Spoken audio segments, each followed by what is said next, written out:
Salut tout le monde et bienvenue dans cette nouvelle revue de presse. On démarre avec le PSG et ses Dédé flingueurs qui ont brillé.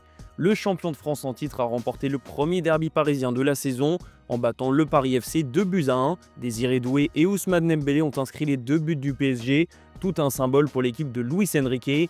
Ensemble, c'est doux, écrit le journal L'Équipe. Au-delà de leurs buts respectifs, Désiré Doué et Ousmane Dembélé ont montré qu'ils étaient en jambes. Luis Enrique a même parlé du meilleur match de la saison pour son ballon d'or. Une excellente nouvelle pour le PSG, à 3 jours du trophée des champions face à l'OM, mais surtout à l'aube d'une deuxième partie de saison intense où Paris tentera de défendre tous ses trophées. C'est moins joyeux chez l'autre club de la capitale. Le Paris FC savait bien que ce n'était pas le type de match où prendre 3 points serait facile, mais la situation comptable devient alarmante et Maxime Lopez n'a pas manqué de le rappeler en zone mixte. Le PFC n'a que 2 points d'avance sur le FC Nantes qui est actuellement barragiste. Le joueur formé à l'OM a parlé du mercato hivernal qui s'annonce crucial pour le promu parisien. Ce n'est pas à moi de répondre, mais on a besoin de plusieurs renforts. Le club bosse déjà là-dessus. Marco Nepe est quelqu'un d'expérimenté, il bosse déjà là-dessus. On est conscient que la situation en championnat est compliquée. On n'a pas passé un bon mois de novembre ni de décembre.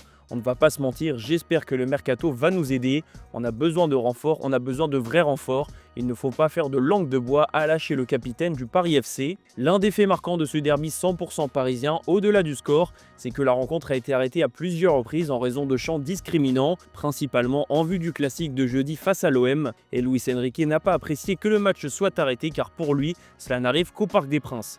Je n'ai vu aucun arrêt dans les autres stades, pourtant on nous dit tout, mais il n'arrête les matchs qu'au Parc des Princes. On va à Lyon, on va à Nantes, on va à Marseille, on accepte l'ambiance, personne n'arrête le match. Je suis en colère parce qu'on arrête seulement les nôtres. En parlant de l'OM, visiblement les Marseillais sont restés bloqués en 2025. L'OM faisait son retour hier après-midi avec une rencontre facile, du moins sur le papier. Face au FC Nantes, les Olympiens ont coulé. Une gifle, 2 cartons rouges mais surtout 3 points perdus. L'OM s'est incliné 2-0 à domicile, a joué en infériorité numérique pendant quasiment toute la rencontre, dont une bonne demi-heure à 9 contre 11. Roberto De Zerbi n'a pas épargné ses joueurs en conférence de presse. Il faut dire que ce n'est pas la meilleure manière de préparer un match pour un trophée face à la meilleure équipe d'Europe. On file au Maroc où la Coupe d'Afrique des Nations n'est pas terminée, loin de là pour les Lions de l'Atlas. Avec beaucoup de difficultés, le Maroc a fini par faire sauter le verrou tanzanien et a décroché sa qualification en quart de finale. Succès 1-0 pour le pays hôte qui affrontera le Cameroun, tombeur hier soir de l'Afrique du Sud 2-1. Encore une fois, Brahim écrit marqua. Il n'y a pas de doute, c'est bien lui le maître à jouer du Maroc sur cette CAN. Le joueur du Real Madrid a confirmé son excellent début de compétition en inscrivant le seul but de la rencontre d'une frappe puissante qui a déstabilisé le gardien tanzanien, intouchable jusqu'ici. Brahim est imparable, écrit As. Il était très attendu avant ce tournoi vu son statut et le peu de choses qu'on avait vu de lui dans les grandes échéances avec son pays. Cette fois, il est difficile de lui reprocher quelque chose. Le numéro 10 marocain est meilleur buteur de la compétition, indispensable au Maroc, et même quand son équipe ne trouve pas la solution, il arrive en sauveur. Hier, c'était aussi le retour d'Achraf Hakimi dans le 11 de départ. Passeur décisif sur le but de Brahim Diaz, le latéral droit du PSG n'a pourtant pas surnagé dans ce 8e de finale. Il a mis un peu de temps à se mettre en route, on l'a senti en dilettante sur certains duels, avant de prendre la mesure de ce match, de retrouver du rythme, et son talent a fait le reste. Rien d'inquiétant pour Hakimi qui revient de longues semaines sans jouer, mais il faudra encore monter le curseur d'un cran face au Cameroun, l'une des équipes solides de cette Coupe d'Afrique des Nations. Le point noir en revanche pour le Maroc, c'est la blessure d'Azdine Ounahi, le maître à jouer. Touché à l'entraînement à la veille du match contre la Tanzanie, l'ancien Marseillais est arrivé au stade en béquille hier soir. Walid Regragui a évoqué le sujet en conférence de presse. Bon, concernant Azdine, il s'est blessé hier à l'entraînement. Il a une déchirure au mollet qui l'empêchera de jouer pendant la CAN. Il en a pour 5 à 6 semaines. Donc voilà, c'est une blessure qu'il avait avant à Girona. Elle s'est réouverte, la cicatrice, malheureusement pour nous. Ça a été un choc hier pour toute l'équipe, pour Azdine aussi. C'est pour ça qu'aujourd'hui la victoire elle est un peu amère parce que plus que bien sûr on est content d'être passé pour nos supporters, mais voilà, pour Azdine on est vraiment déçus. Donc on a perdu un autre leader technique, un de nos leaders aussi dans le vestiaire qui est important pour le groupe. Donc hier c'était un peu difficile pour tout le monde. On a été très touché du diagnostic. Et il fallait absolument se qualifier pour lui. C'est ce qu'on lui a promis et c'est ce qu'on a fait. On prend la direction de l'Espagne où le Real Madrid cartonne même sans Kylian Mbappé.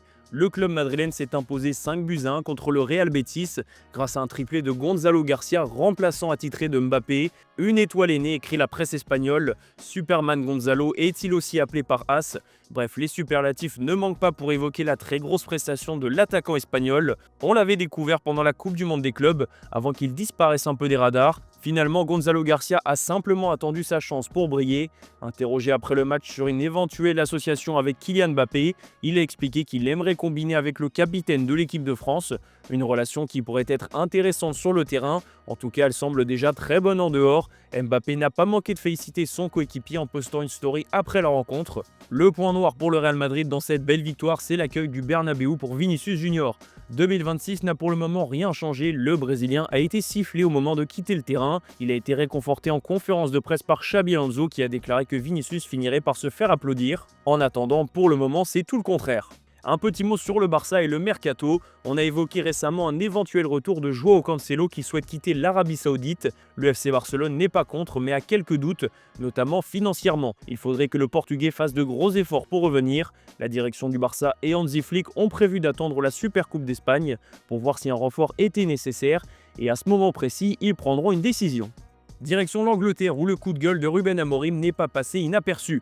Ne faites pas mon travail, a lâché l'entraîneur de Manchester United, hors de lui après le match nul de son équipe sur la pelouse de Leeds United. Bizarrement, ce n'est même pas la prestation de ses joueurs qui l'a fait dégoupiller, mais la question d'un journaliste sur son statut à Manchester.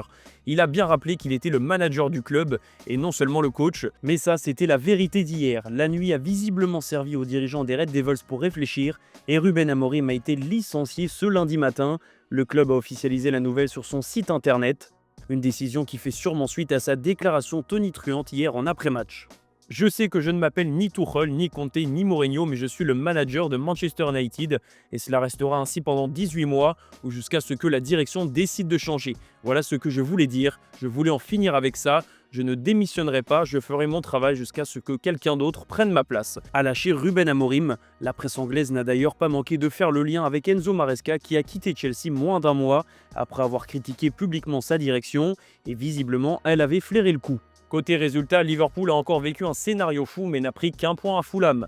Score final 2 partout. Cody Gakpo pensait avoir donné la victoire aux Reds à la 94e, mais Fulham a égalisé 3 minutes plus tard.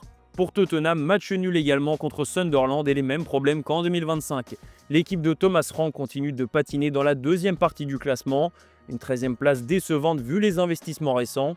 Le gros match de la journée avait lieu à Manchester où City recevait Chelsea. Les Sky Blues menaient 1-0 à la mi-temps grâce à un nouveau but de Tijani Reinders. Un score presque léger pour Chelsea tant Manchester avait été dominant. Les joueurs de Pep Guardiola ont vendangé et Enzo Fernandez a fini par les punir dans le temps additionnel en égalisant. Un Enzo peut en cacher un autre en attendant l'arrivée imminente de Liam Rosenior. Le coach de Strasbourg ne le sera bientôt plus. Il a pris hier la direction de Londres pour finaliser sa signature à Chelsea. On va finir cette revue de presse en Italie où l'Inter Milan a repris sa place en tête de la Serie A. Les Nerazzurri se sont imposés 3-1 face à Bologne grâce à des buts de Zielinski, Lautaro Martinez et le français Marcus Thuram. C'est un Inter dominant et deux nouveaux leaders qu'on a vu hier soir. Christian Chivou a fini par trouver la solution après des débuts mitigés. L'après Inzaghi se passe de la meilleure des manières pour le moment. Du côté de Naples, on enchaîne et on reste dans la course. Le champion en titre s'est imposé 2-0 sur la pelouse de la Lazio Rome dans un match électrique à 3 cartons rouges. Il n'y a que 2 points d'écart entre l'Inter, leader du championnat, et Naples qui est 3e. La course au titre s'annonce folle en Italie. Voilà les amis, c'est la fin de cette revue de presse. Merci de l'avoir suivi et comme d'habitude, on se retrouve cet après-midi pour le JT Foot Mercato.